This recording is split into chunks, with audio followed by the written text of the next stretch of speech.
لیلا خالد، ہاتھ میں انگوٹھی کی نگینی کی جگہ گولی۔ دنیا کی پہلی خاتون ہائی جیکر جس نے جہاز اغوا کرنے کے لیے 6 بار پلاسٹک سرجری کروائی۔ دنیا کے مشکل ترین کاموں میں سے ایک کام ہائی جیکنگ ہے۔ کسی بھی ملک کا طیارہ اغوا کرنا اور اس کے ذریعے اپنے مطالبات منوانا ہے۔ ہائی جیکنگ جیسے جرم میں اول تو کسی خاتون کا ملوث ہونا ہی حیرت کی بات ہے، لیکن کسی نوجوان لڑکی کا جہاز ہائی جیک کرنا، پھر پلاسٹک سرجری سے اپنی شکل تبدیل کرانا اور ایک بار پھر ہائی جیکنگ کرنا، یہ تو یقیناً ایسی حیران کن کہانی ہے جو فلمی لگتی ہے۔ لیکن دنیا میں یہ واحد مثال فلسطینی خاتون لیلا خالد ہے، جس نے ایک نہیں 2 بار جہاز ہائی جیک کیا۔ لیلا خالد نے بچپن میں ہی فلسطین کی آزادی تحریک میں شمولیت اختیار کی اور دیکھتے ہی دیکھتے ایک متحرک کارکن بن کر سامنے آئی۔ لیلا خالد اور ان کے ساتھیوں نے 1968 عیسوی اور 1971 عیسوی کے درمیانی عرصے میں 4 جہاز اغوا کیے۔ فلسطینی لبریشن فرنٹ میں شمولیت اختیار کرنے کے بعد لیلا خالد نے پہلا جہاز 29 اگست 1969 عیسوی کو اغوا کیا۔ یہ بوئنگ 707 جہاز تھا۔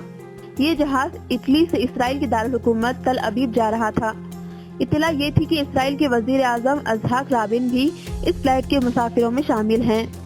جہاز ایشیا کی فضائی حدود میں داخل ہوتے ہی ایک نقاب پوش خاتون نے جہاز کا کنٹرول اپنے ہاتھ میں لے لیا۔ اس نے پائلٹ کو حکم دیا کہ فلسطینی شہر حیفا کے اوپر سے پرواز کرتے ہوئے جہاز کا رخ دمشق کی طرف موڑ دیں۔ دمشق جانے سے پہلے میں اپنے جائے پیدائش وطن معلوم حیفا کو دیکھنا چاہتی ہوں۔ خاتون اور اس کے ساتھی بموں سے مسلح تھے۔ پائلٹ نے حکم کی تعمیل کی، جہاز دمشق میں اتار لیا گیا۔ مسافروں کو ارغمال بنا کر فلسطین کی آزادی کا مطالبہ کیا گیا۔ پوری دنیا کی توجہ فلسطینیوں پر صہیونی مظالم کی طرف مبذول ہوئی۔ مذاکرات کے بعد اسرائیلی جیلوں میں فلسطینی قیدیوں کی رہائی اور ہائی جیکروں کی بحفاظت واپسی کی شرائط پر تمام ارغمالیوں کو رہا کر دیا گیا۔ دنیا بھر کے ٹیلی ویژن چینلوں اور اخبارات نے لیلا خالد کے انٹرویو نشر اور شائع کیے۔ وہ عالم اسلام کی آنکھ کا تارا بن گئی۔ ان کی تصویروں کو اتنی شہرت ملی جو اس سے پہلے کسی مسلمان خاتون کو نہیں ملی تھی۔ مقبولیت کا یہ حال تھا کہ یورپ میں رہنے والی لڑکیوں نے اس کے اسٹائل کو بالوں سے لے کر اسکارف اور لیلا جو انگوٹھی پہنتی تھی اپنایا۔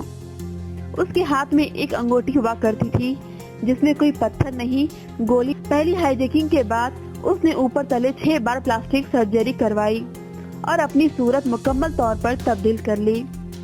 اگلے ہی سال 6 ستمبر 1970 عیسوی کو اس نے اپنے ایک ساتھی کے ساتھ مل کر ایمسٹرڈیم سے نیو یارک جانے والی پرواز کو ہائی جیک کرنے کی کوشش کی، لیکن یہ کوشش کامیاب نہ ہو سکی۔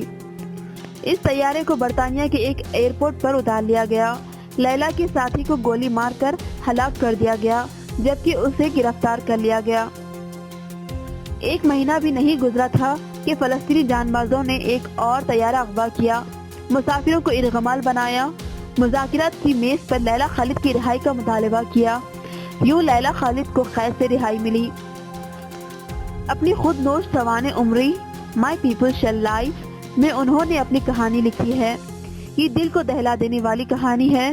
یہ کتاب 1973 عیسوی میں شائع ہوئی، جبکہ لیلا خالد کی زندگی پر فلم 2005 عیسوی میں بنی۔ فلم کا نام لیلا خالد ہائی جیکر ہے اور اسے ایمسٹرڈیم کے فلمی میلے میں بڑی پذیرائی ملی۔